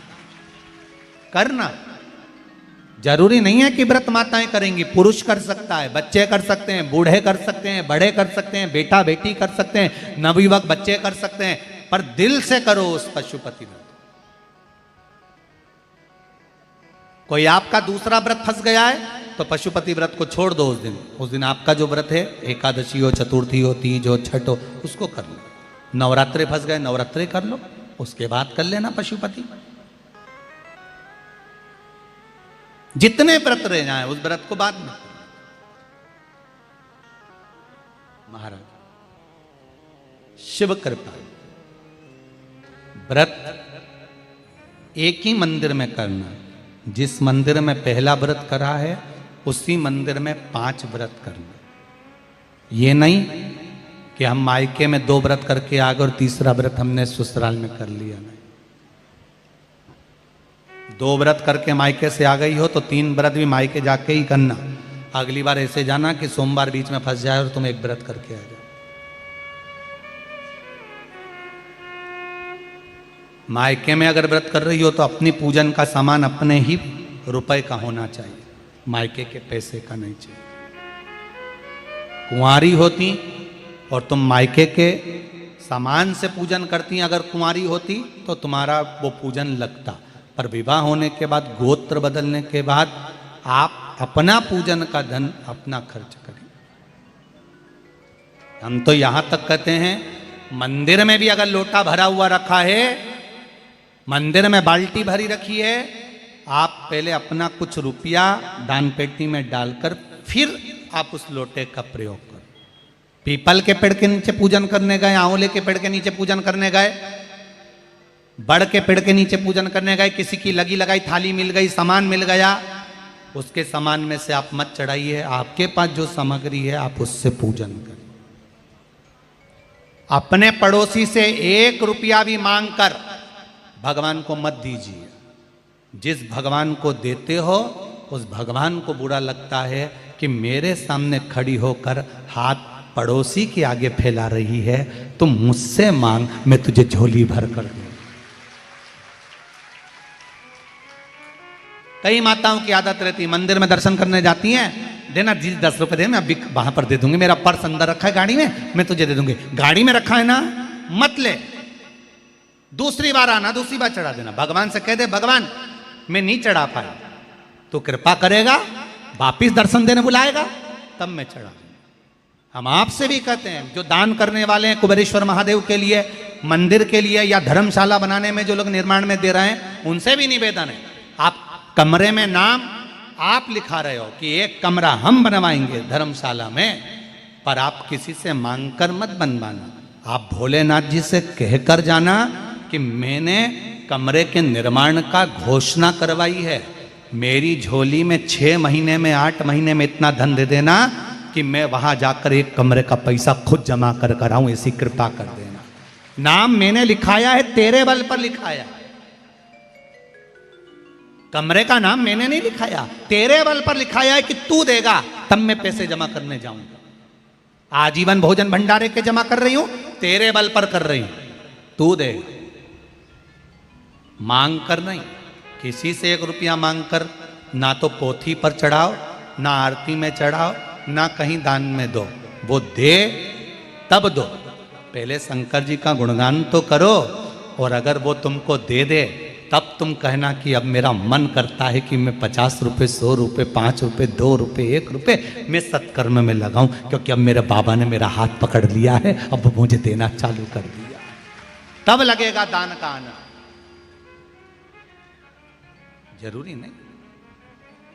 तारकासुर के प्राण छूटे, तारकासुर के 3 पुत्रों के प्राण छूटे। शिव महापुराण की कथा कहती है, शंकर भगवान की पुत्री अशोक सुंदरी, जिसका विवाह राजा नहुष के साथ में पक्का कर दिया गया था, और राजा नहुष के साथ पक्का कर दिया, ये पूरे देवताओं को मालूम पड़ गया कि भगवान शंकर की पुत्री अशोक सुंदरी का विवाह राजा नहुष के साथ पक्का किया गया। राजा नहुष जो शिव उपासक हैं, जैसे अशोक सुंदरी के पिता भगवान शंकर की उपासना ये नहीं कि केवल संसार के लोग करते हैं, उपासना पुत्र भी करते हैं।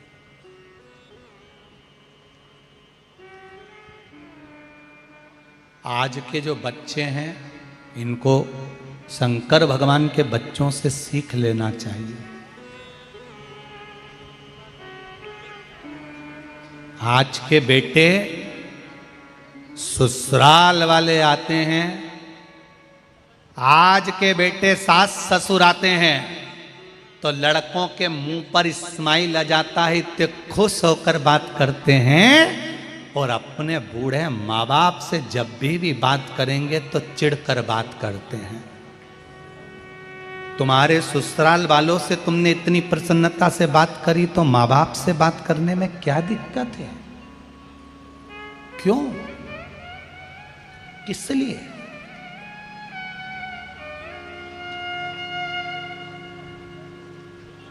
पूरे नगर के लोग आपका सम्मान करते हैं, पूरे प्रदेश के लोग आपका सम्मान करते हैं, पूरे नगर के लोग आपका सम्मान करते हैं, पूरे मोहल्ले के लोग आपका सम्मान करते हैं, पूरे कुटुंब वाले आपका सम्मान करते हैं। और यदि आपका बेटा, आपकी बेटी अगर आपका सम्मान नहीं करती तो दुनिया के सबसे बड़े भिखारी आप हो, सबसे बड़े भिक्षुक आप हो।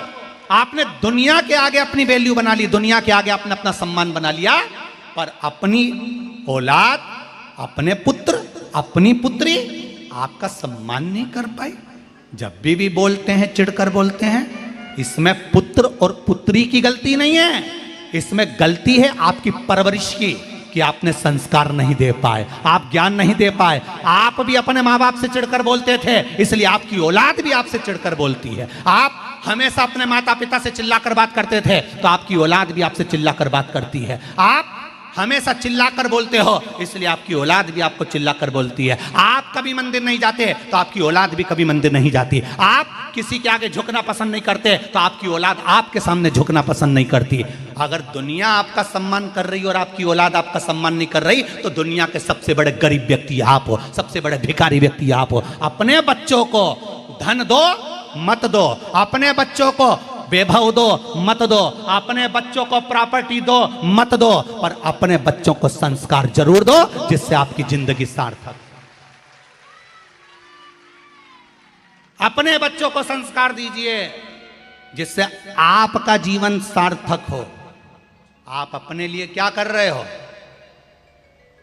अपने लिए, अपने बच्चों का, मैंने बच्चों के नाम पे एक पेट्रोल पंप कर दिया, मैंने बच्चों के नाम पे प्रॉपर्टी कर दी, मैंने पत्नी के नाम पर ये कर दिया, मैंने उनके नाम पे ये कर दिया, बच्चों को मैंने कलेक्टर बना दिया, बच्चों को मैंने इंस्पेक्टर बना दिया, बच्चों को मैंने एसपी बना दिया, बच्चों को मैंने डॉक्टर बना दिया, बच्चों को मैंने इंजीनियर बना दिया, बच्चों को मैंने सब कुछ बना दिया, पर वो बच्चे आपसे स्माइल से बात करते हैं, वो बच्चे आधा घंटा आपके पास में आकर बैठते हैं, वो बच्चे आपका सम्मान करते हैं, वो बच्चे रोज आपको प्रणाम करते हैं, वो बच्चे जैसे बचपन में मम्मी के गले आकर मिलते थे, बुढ़ापे में माँ के गले में हाथ डालकर कहते हैं माँ तुझे कोई चिंता तो नहीं है, तू खुश रहा कर, अब तेरा बेटा कलेक्टर बन गया, अब तेरा बेटा मिनिस्टर बन गया, अब तेरा बेटा डॉक्टर बन गया, माँ तू खुश तो है।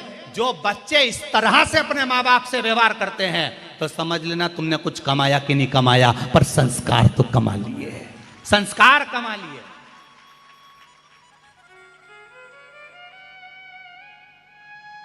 वो संस्कार बच्चों में होना जरूरी है। क्या दे रहे हो अपने बच्चों को? प्रॉपर्टी? क्या दे रहे हो बच्चों को? गाड़ी? क्या दे रहे हो बच्चों को? बैंक का बैलेंस? किस काम का बैंक का बैलेंस? तो बेटा एक दिन अगर कंप्यूटर पे बैठ गया और एक दिन में डब्बा लगा दिया शेयर मार्केट रे साहब गोल, एक दिन कहीं किसी को अपना कोड बता दिया और उस कोड वाले ने बैंक में से डायरेक्ट निकाल लिया, काय का बैलेंस बचा? तुम अपने बच्चे को एक दिन गाड़ी लेकर गया, एक्सीडेंट हो गया, गाड़ी का नाश हो गया, जो मकान मिला था वो कर्जे में डूब गया, क्या दे रहे हो बच्चों को? केवल मकान, जमीन, जायदाद और गाड़ी और बंगला। बच्चों को दीजिए संस्कार कि बेटा जिंदगी में याद रखना, किसी से कर्जा मत लेना, शान से जिंदगी जीना और भगवान का भजन कर कर आगे बढ़ना। हाथ जोड़ना तो परमात्मा के जोड़ना, किसी के मत जोड़ना। ये संस्कार जब बच्चों को दे दिया, बच्चा निहाल हो गया।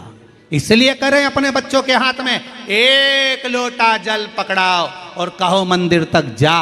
संस्कार दोगे, जिसके बच्चे मंदिर जाना चालू कर देते हैं उसके घर के माँ बाप कभी वृद्धाश्रम में नहीं रहते हैं, घर में रहते हैं। तो वृद्धाश्रम में नहीं रहेंगे। ये जितने वृद्धाश्रम भरे पड़े हैं तुम्हारे रायपुर में, बिलासपुर में और भी बड़े बड़ी जगह भिलाई दुर्ग में जरा जाके तो क्या इनके वृद्धाश्रम में उनके बच्चों का माँ जो बूढ़े पढ़े हैं उसमें उनसे पूछो तुम्हारा बच्चा क्या है, वो कहेगा इंजीनियर है, कोई कहेगा मेरा बच्चा पढ़ा लिखा, मैंने अपने 4 बच्चों को बहुत पढ़ाया। कोई से मिलो तो एक बार वृद्धाश्रम में जाकर। किसी ठेले चलाने वाले का माँ बाप कभी वृद्धाश्रम में नहीं मिलते हैं, किसी गांव के व्यक्ति के माँ बाप कभी वृद्धाश्रम में नहीं मिलते हैं, हमेशा पढ़े लिखे व्यक्ति के ही मिलते हैं। क्यों? क्योंकि तुमने सब कुछ दिया पर संस्कार नहीं दिया। सब कुछ दिया, संस्कार नहीं दे पाए। अगर वो दे देते ना तो तुम्हें फिर बुढ़ापे में वृद्धाश्रम में जिंदगी नहीं निकालना पड़ती। तुम्हारी औलाद ससुराल वाले आए तो खुश होकर बात करे और बूढ़े माँ बाप से चिढ़कर बात करे, उस दिन माँ बाप को कह देना चाहिए इसलिए पैदा नहीं करा तुझको कि तेरी सुनूंगी मैं।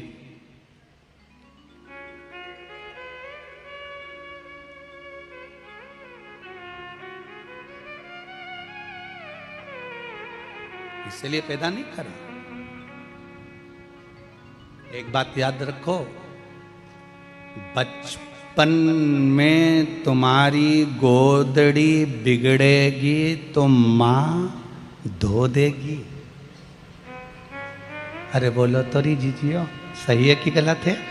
बचपन में तुम्हारी गोदड़ी गदेली जिस पे सो रहे हो वो गंदी करोगे तो माँ धो देगी, बाप धो देगा।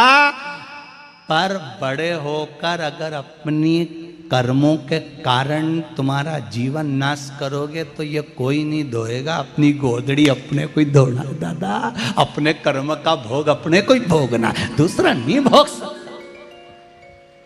बचपन तक तो चल जाएगा कि बचपन में माँ बाप ने गोदड़ी धो दी, माँ बाप ने चड्डी धो दी, गच्छी धो दी, पर बड़े होकर अपने को धोना है, अपने किए गए कर्म का भोग अपने को भोगना है, कोई दूसरा नहीं भोगने वाला। इसलिए सब कुछ करो, बच्चों को प्रॉपर्टी दो, जमीन दो, जायदाद दो, पर संस्कार सबसे पहले देना कि मेरे बच्चे संस्कारित हैं, मुझे प्रणाम करते हैं, खुश होते हैं मुझे देखकर, उनके चेहरे पर प्रसन्नता आ जाती है। ये प्रणाम, ये आनंद, ये प्रेम, ये वात्सल्यता, ये करुणता दीजिए।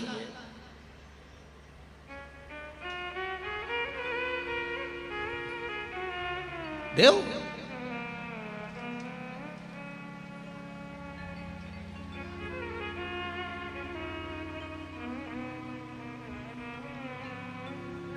पहले के समय में बूढ़ी बूढ़ी माताएं बाजार जाती थी तो 2 कटोरी लेके नहीं आती थी। कितनी कटोरी लाती थी? कितनी प्लेट लाती थी? थाली का सेट कितना? 6। बोलो तो री जी सही है गलत है? 6 कटोरी का सेट देना, 6 थाली का सेट देना, 6 कप देना। 2 लाती थी क्या? 2 प्लेट लाती थी क्या? नहीं। पहले के समय में माताएं 6 थाली का सेट लाती थी, 6 कटोरी का सेट लाती थी, 6 गिलास का सेट लाती थी, 6 कप का सेट लाती थी। वो तो अब दुनिया के लोगों ने कह दिया हम 2, हमारे 2, पर पहले तो सेट चलता था। आप और हम में भी बहुत सेट है। परिवार, भाई बंधु कुटुंब, देवरानी जेठानी, बच्चे, काका काकी, ताऊ चाचा, सबसे जुड़कर बना होता था परिवार। उसका एक आनंद ही दूसरा होता था। वो सेठ है। अशोक सुंदरी का विवाह राजा नहुष के साथ करना पक्का कर दिया। राजा नहुष के साथ में पक्का हो गया। एक बार अशोक सुंदरी घूम रही थी। अशोक सुंदरी को एक दैत्य ने देख लिया जिसका नाम हुंड था। हुंड नामक दैत्य ने जब अशोक सुंदरी को देखा, बड़ी सुंदर है, इतनी सुंदर। दैत्य हुंड ने विचार करा इस अशोक सुंदरी को मैं अपना बनाऊंगा, इससे विवाह मैं करूंगा। और दैत्य हुंड ने एक पत्र लिखा और पत्र एक द्वारपाल के हाथ भेज दिया अशोक सुंदरी के पास कि अशोक सुंदरी, मैं तुम्हें स्नेह करता हूँ, मैं तुम्हें प्रेम करता हूँ, मैं तुम्हें अपना बनाना चाहता हूँ, तुम मुझसे विवाह करो, तुम मुझसे शादी करो, तुम मुझसे विवाह करो।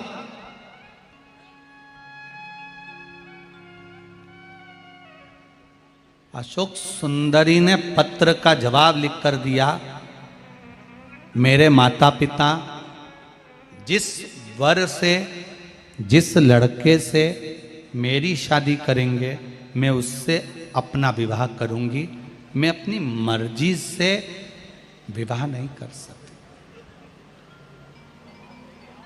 मैं अपनी मर्जी से विवाह नहीं करूंगा।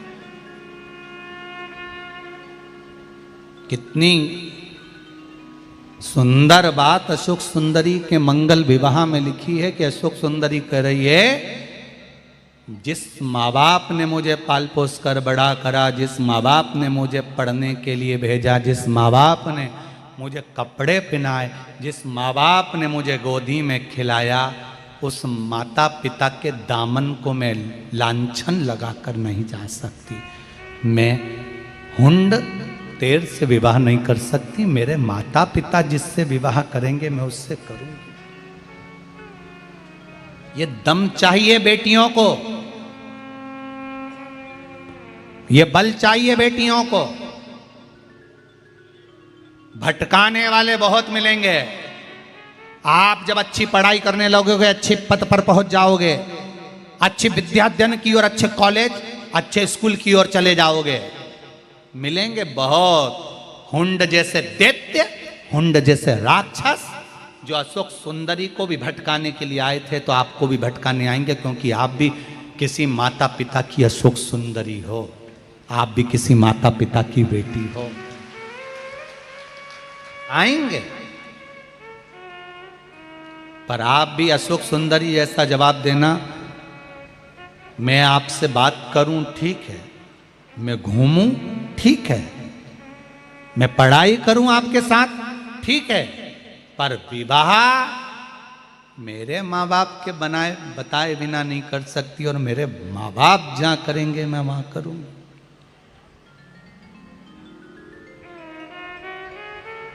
विवाह करूंगी।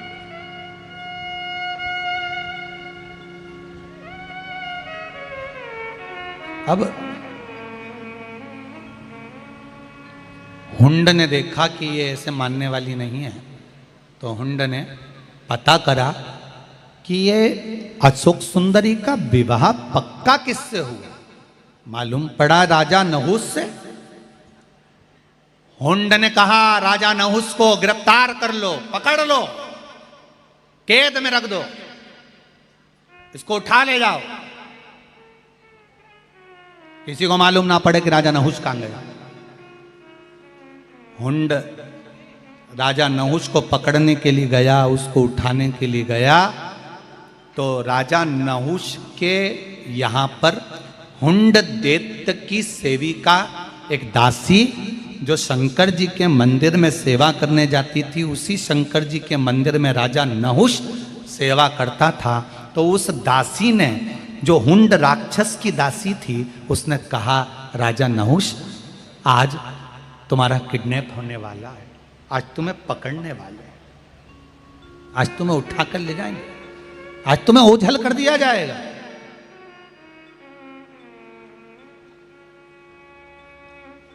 राजा नहुस ने पूछा, दीदी, बहन जी, मेरे को कौन पकड़ेगा, मेरी किससे दुश्मनी। कहा, हुंड दैत्य को मालूम पड़ा है कि तुम्हारा विवाह अशोक सुंदरी के साथ पक्का हो गया। हाँ, हुंड दैत्य अशोक सुंदरी को चाहता है, उससे विवाह करने के लिए वो तुम्हारे को उठा कर ले जा रहा है, जिससे तुम्हें मार दिया जाए और उसका विवाह हुंड से हो जाए। तो तुम तो हुंड की दासी हो ना। हाँ, मैं हुंड की दासी हूं, पर मैं शंकर की भक्त हूं। जो शिव का भक्त होता है, शंकर का उपासक होता है, शंकर भगवान सत्यम शिवम सुंदरम, जो शिव का उपासक होता है वो कभी झूठ नहीं कर सकता, किसी का बुरा नहीं कर सकता, बुरा नहीं बोल सकता।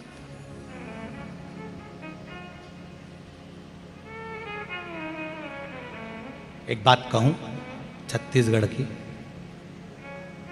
बोले ये बिल्कुल सत्य है कि शिव का जो उपासक होता है वो कभी किसी का बुरा नहीं कर सकता। हम बच्चे लोग बता रहे थे कि गुरुजी छत्तीसगढ़ की एक बात हम कहना चाहें गुरुदेव। हमने कहा बोलो क्या बात है। माताएं आरती की थाली लेकर आरती करती हैं गुरुदेव, और उनकी आरती की थाली में भी अगर कोई पैसा चढ़ाकर चले जाता है ना, तो वो अपने रुमाल में उस पैसे को भर कर बांध कर हमारे मंच पर फेंक कर चली जाती हैं, पर लेकर नहीं जाती। गुरुजी ये शिव है।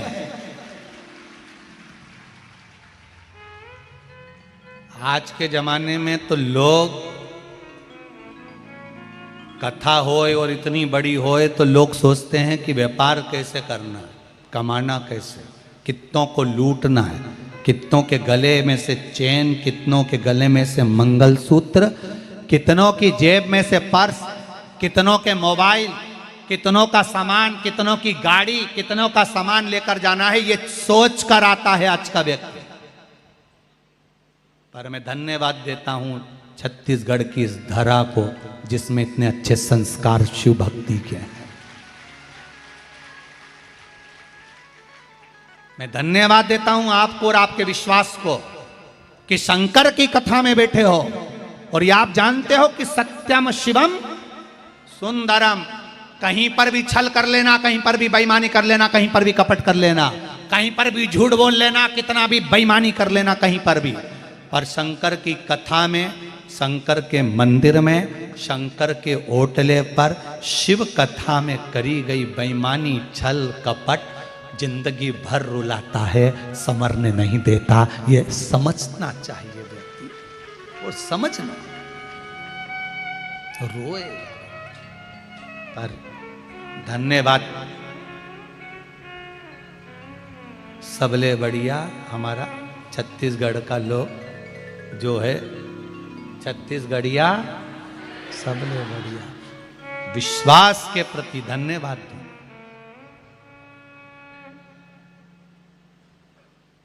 और सीख लो, अगली कथा 15 अगस्त से महाराष्ट्र में होने जा रही है। वहां के भी जितने भक्त कथा सुनने आए उनसे निवेदन है कोई सोने की रकम पहनकर नहीं आए, और ये भाव लेकर आना कि हमें समर्पण करना है, शिव के होकर जाना है, हमें शंकर। वैसे तो पूरा परली बैजनाथ के लोग, ब्राह्मण हो, क्षत्रिय हो, वैश्य हो, शूद्र हो, चारों वर्ण के लोग सेवा में लगे हैं। सब ने तैयारी कर रखी है। कई होटल वालों ने अपनी होटलें, कई भोजन मिष्ठान वालों ने अपना का भोजन मिष्ठान सब खोल दिया है भक्तों के लिए कि परली बैजनाथ कोई आ रहा है, लोग भंडारे चला रहे हैं, भोजन करा रहे हैं। तो ये तो यहाँ पर भी कमी नहीं रखी। सती दादी मंडल की तरफ से भी प्रसाद बटा, महेश्वरी महिला मंडल, अग्रवाल समाज, साहू समाज, ना जाने कितनी कितनी संस्थाएं रोडों पर अपना अपना तंबू लगाकर कोई पानी, कोई प्रसाद बांट रहा था। कथा कोई भी करा है, हम हमेशा व्यासपीठ से कहते कोई कथा करा है, किसी के यहां भी कथा हो, पर आप अपना दरवाजा छोड़कर भक्तों की सेवा के लिए अपने द्वार के बाहर जरूर खड़े हो जाओ, क्योंकि ये शंकर के भक्त बार बार नहीं आएंगे। ये शिव के भक्त बार बार कभी आएंगे? अब ये भाटापारा में कोई आने वाला है? अरे बोलो तो जी हो, तुम आने वाले हो, जो यहाँ के हैं वो यहीं, और इनके कहीं के रिश्तेदार आ गए तो आ गए, बाकी का कौन आ रहा है? शिव भक्त ये लाखों की संख्या में कौन आ रहा? सेवा करी, उसके लिए बहुत बहुत साधुवाद, बहुत साधुवाद, बहुत प्रेम से करी आप लोगों ने सेवा। कई कई दूसरे दूसरे गांव के लोगों ने भी बहुत सेवा करी है, बहुत साधुवाद है, धन्यवाद। शर्मा परिवार तो करा, पर साथ में जो आप लोगों की सेवा है उसको भी स्वीकार है। बहुत सारे। शिव कथा कह रही है, अशोक सुंदरी को डराया धमकाया, राजा नहुष को लेकर जाने लगे। तब राजा नहुष उस समय पर भगवान शिव की आराधना में लगे तो अशोक सुंदरी को क्रोध आया और हुंड का वध कर दिया। तब राजा नहुष के साथ में अशोक सुंदरी का विवाह हो गया। समय आया, अशोक सुंदरी के गर्भ से 2 बेटों ने जन्म लिया, याति और ययाति। 100 कन्याओं ने जन्म लिया और भगवान माता अशोक सुंदरी के घर में फिर ययाति के घर में बच्चे हुए, जिनके यहाँ तुर्वस, अनु और द्रुहु, यदु, पुरु, ये सब 5 जो पोते हुए हैं अशोक सुंदरी के, ये पांचों की पांचों पोते के बल पर ये पूरा ब्रह्मांड की रचना का क्रम प्रारंभ हुआ। आगे वर्णन आया है सुंदर प्रसंग में। अशोक सुंदरी एक दिन अपने पिता के पास में जाकर बैठकर अपने पिता से ज्ञान एकत्रित करती है और उस ज्ञान के बल पर भगवान शिव की आराधना कर कर जलपात्र की महत्वता, दीप की महत्वता को समझती है। जलपात्र की महत्वता आपको पहले भी कथा में कहा, जो अशोक सुंदरी के भाव से वर्णित है। अपने घर से जब पात्र लेकर जाते हैं जल का, शिव जी को चढ़ाकर चढ़ा हुआ जल थोड़ा सा उस पात्र में अवश्य लेकर आना चाहिए, ये घर में समृद्धि देता है। ये जल पात्र की महत्वता, जल पात्र की महत्वता। शिव महापुराण में तुमरुका जी चंचुला देवी को 12 ज्योतिर्लिंग का सुंदर वृत्तांत वर्णन करते हैं। सोमनाथ जी का वर्णन किया, चंद्रदेव को काया के रोग से मुक्त करा। आगे वर्णन आया है श्री मल्लिकार्जुन जी का, कार्तिक रुष्ट होकर चले जाते हैं, जिनको मनाने के लिए शंकर पार्वती जाकर स्वयं मनाते हैं। आगे वर्णन आया महाकाल का, दूषण नाम के राक्षस का संहार करने के लिए भगवान काल बनकर प्रगटे, उन्हीं का नाम महाकाल हुआ। फिर वर्णन आया है ओमकारेश्वर जी का, बिंद नामक पर्वत ने तप किया, उस तप के बल पर नर्मदा जी ओम के रूप में प्रवाहित हुई। शिव जी का नाम ओमकारेश्वर, शिव जी का नाम ओमकारेश्वर। अगला वर्णन आया केदारनाथ, नर नारायण ने तप कर कर भगवान शंकर को प्राप्त किया है। फिर वर्णन आया है भीमा शंकर, कुंभकर्ण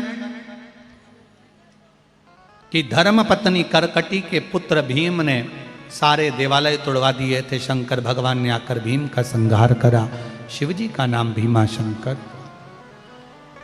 अगला वर्णन आया है काशी विश्वनाथ, मनु शत्रुपा ने तप कर कर भगवान शिव को विराजमान किया।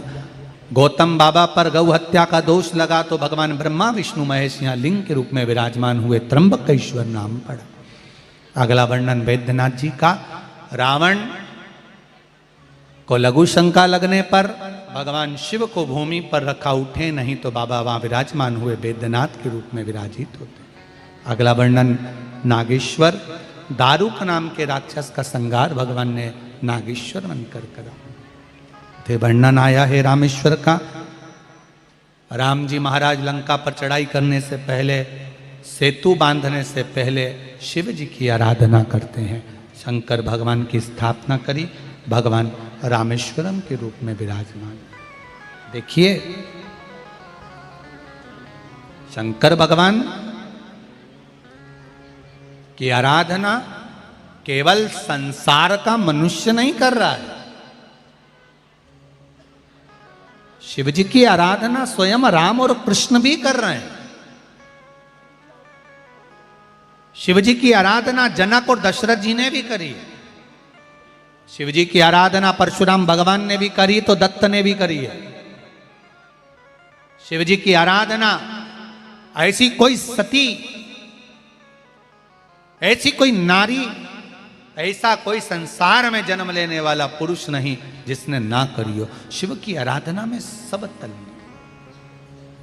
तेरी कृपा बिना ना हिले एक भी अणु, लेते हैं श्वास तेरी कृपा से तनो तनो। हे गंगाधार मुक्ति द्वार ओमकार तू, बोले ओमकार तू, आयो शरण तिहारी शंभु कार आगे वर्णन आया। रामेश्वरम के रूप में भगवान विराजमान हुए। कृष्णेश्वर सुधर्म नाम के ब्राह्मण की 2 धर्म पत्नियां थी, सुदेहा और घूष्मा। घूष्मा की संतान हुई, सुदेहा को नहीं हुई।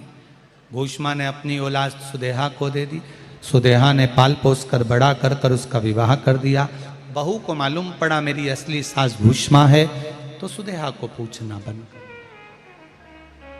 सुदेहा ने उस पुत्र के टुकड़े कर कर तालाब में फेंक दिए। तालाब में फेंका। घोषमा शिवलिंग का निर्माण कर कर, पार्थिव शिवलिंग बनाकर पूजन कर कर विसर्जन करने जा रही थी। मन में आया बेटे को बहुत दिन से नहीं देखा। मरा हुआ 1 हफ्ता पुराना पुत्र तैरता हुआ तालाब में से बाहर आ गया। भगवान ने घोषमा के पुत्र को जीवित करा, कृष्णेश्वर महादेव हो गए। ये 12 ज्योतिर्लिंग का चरित्र तुमरुका जी चंचुला देवी को श्रवण कराते हैं। चंचुला, ये पावन भगवान का चरित्र सुनकर जीवन मनुष्य का कृतार्थ हो जाता है। चंचुला जीवन को एक आनंद देने वाला, ये श्रावण का महीना सुख देने वाला है, आनंद देने वाला है। और उस श्रावण के महीने में जो आपने 2 लोटा जल शंकर भगवान को चढ़ाया है, ये 2 लोटा जल केवल सावन में चढ़ाना है आपको, सावन के बाद नहीं। सावन के बाद फिर वापिस जम के बोलो जरा, 1 लोटा जल, फिर सावन के बाद दिल से शिव की आराधना करो, दिल से शंकर की आराधना। चंचुला का पति प्रेत योनि से छूट गया। प्रेत योनि से छूटकर चंचुला का पति भगवान शिव के धाम जाता है। चंचुला पति लोक को जाती है। भगवान शिव के चरणों में तुमरुका जी ने कहा, बाबा मैंने कथा कही, आपने सुनी।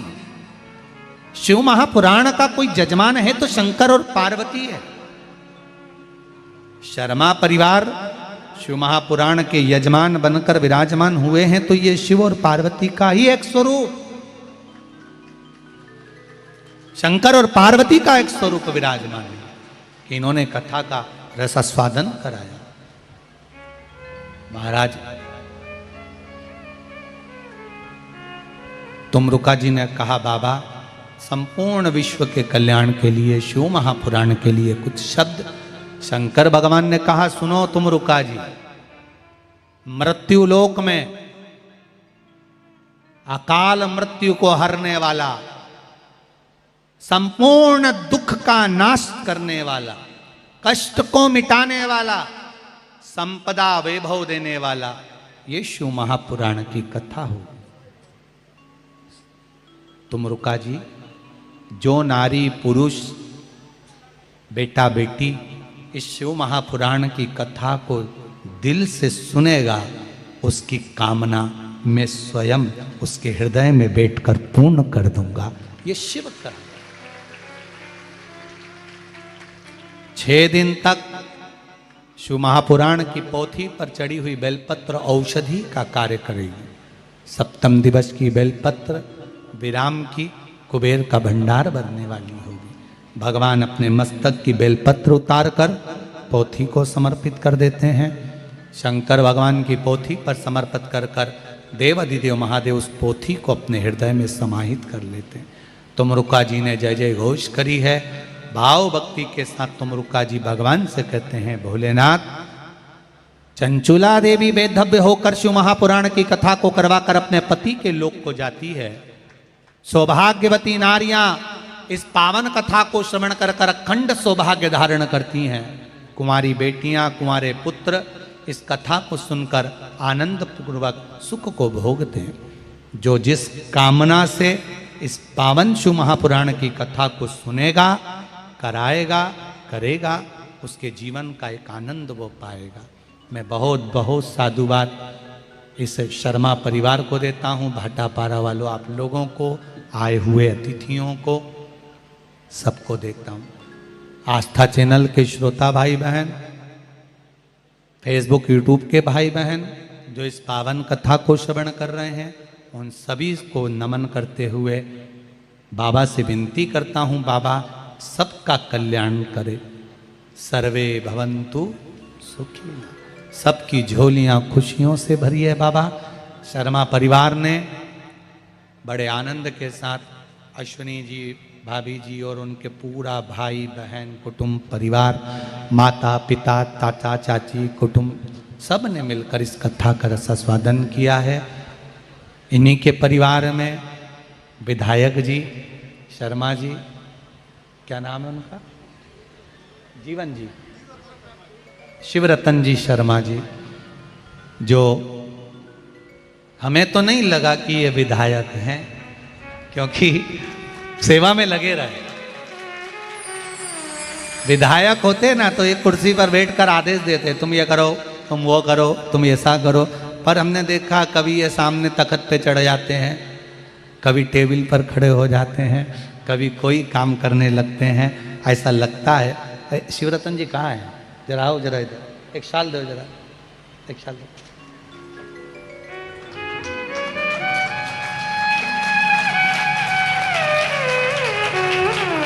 बहुत बहुत साधुवाद है, बहुत बहुत साधुवाद। कोई अभिमान नहीं, कोई अहंकार नहीं, और बड़े दिल के साथ में आपने संभाला। हमको लगा नहीं कि आप विधायक हैं, आमदार खासदार जो भी भाव से, पर हमको नहीं लगा, हमें तो ये लगा कि शिव के भक्त हैं, शंकर का भक्त होना। राजनीति अपनी जगह पर है, पर सेवा अपनी जगह पर। आपकी कितनी भी फैक्ट्रियां हों, पर कभी आपके नगर में अगर शिव महापुराण की कथा हो रही हो तो कुछ नहीं तो आए हुए अतिथियों को पानी पिला देना, शंकर की सेवा हो गई साहब। तुम्हारे नगर में, गांव में, शहर में कहीं शंकर की कथा हो, 2 क्षण के लिए जाना, अपने जीवन को धन्य बनाना। फिर मिलेंगे, फिर आनंद के साथ 15 अगस्त